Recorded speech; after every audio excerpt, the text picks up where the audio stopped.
आपने सत्संग में बताया था कि आपकी किडनी खराब होने से पहले आपको साधन का ज्यादा भरोसा था, लेकिन किडनी खराब की खबर मिलने के साथ ही आपकी शरणागति बिल्कुल दृढ़ हो गई। तो महाराज जी, हम जैसे साधकों को ऐसी ही किसी घटना का इंतजार करना चाहिए या किसी अन्य साधन से? नहीं भैया, मत करना इंतजार घटना का। बहुत भगवान की कृपा है जिससे हम आपके सामने बोल पा रहे हैं, नहीं तो दशा नहीं है शरीर की बोलने की।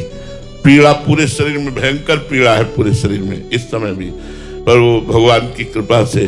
तो भगवान से मनाओ कि शरीर स्वस्थ रहे और मन आपके चरणों में लग जाए, ये बहुत बड़ी बात है। अस्वस्थ होने पर फिर प्रायः मन शरीर में ही लगा रहता है। जिनका मन लग चुका है भगवान में उनकी बात तो अलग है, पर जिनका मन नहीं लगा है पूर्ण रूप से, फिर शरीर में ही लगा रहता है। इसलिए विपत्ति की आशा तो मत करो यार, भगवान की शरणागति की जरूर आशा करो कि नाथ ऐसा विवेक दे दो, ऐसी बुद्धि दे दो जो आपकी शरण में आ जाए। सबको विपत्ति दे के ही थोड़ी शरण में भगवान लेते हैं। हाँ, अलग अलग प्रक्रिया है शरणागत की। कोई घटना, कोई विपत्ति देके, तो किसी को ज्ञान देके, विवेक देके। सब सुख संपत्ति है वो भगवान की शरण में है, पूर्ण रूप से उससे भगवान विवेक दे देते हैं।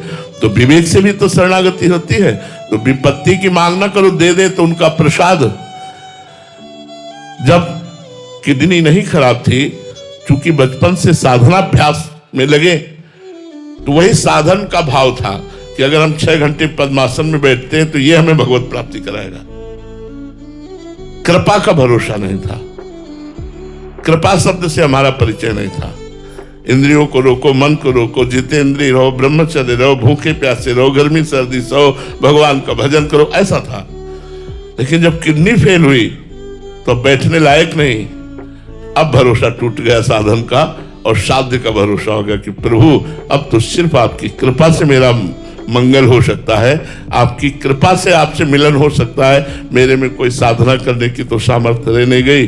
नाथ, मैं आपकी शरण में हूँ। हृदय से शरणागति का प्रादुर्भाव हो गया। तो कभी कभी किसी घटना से शरणागति हो जाती, कभी कभी विवेक से शरणागति होती। इसलिए घटना मांगो मत, उनको देना हो तो दे देंगे, वो सामर्थ्य भी देंगे सहने की। वैसे विवेक से शरणागति बहुत सुंदर हो जाती है।